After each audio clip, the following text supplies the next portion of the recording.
Je suis à Windhoek, la capitale de la Namibie. Ici, il fait très sec, il pleut presque jamais. Du coup, je vais te montrer comment ils font pour recycler l'eau usée pour la rendre potable. En gros, ils boivent l'eau des toilettes. Oui, oui.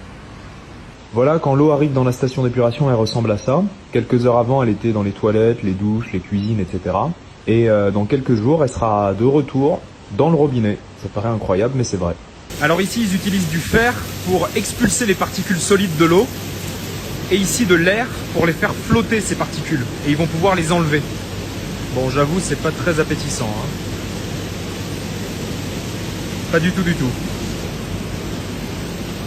Dans ces bassins, c'est des filtres à sable. Donc c'est un processus naturel. Le sable filtre l'eau. C'est déjà beaucoup plus clair. Ensuite, il y a une étape qu'on ne voit pas parce que ça se passe dans ce réservoir en béton. C'est le processus d'ozonation qui permet d'éliminer notamment les virus ou les antibiotiques présents dans les urines et les excréments, mais aussi tout ce qu'on trouve dans les produits ménagers ou dans les gels douche par exemple. Ici, c'est encore une autre étape. L'usine injecte des bactéries dans l'eau pour qu'elles s'attaquent aux derniers contaminants qui sont présents et qu'elles les éliminent. On approche de la fin. Ici, c'est la salle de l'ultrafiltration. Donc l'eau passe dans ces membranes et ça permet d'éliminer ce qui éventuellement aurait résisté aux étapes précédentes.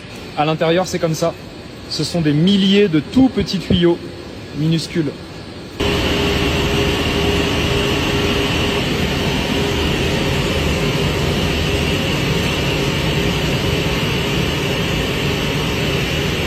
Donc ça, c'est l'eau potable qui sort de l'usine.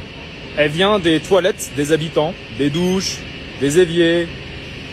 Bref, l'eau usée quoi. On va la goûter.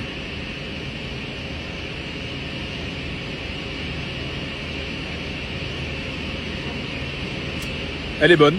Le même goût que l'eau du robinet en France.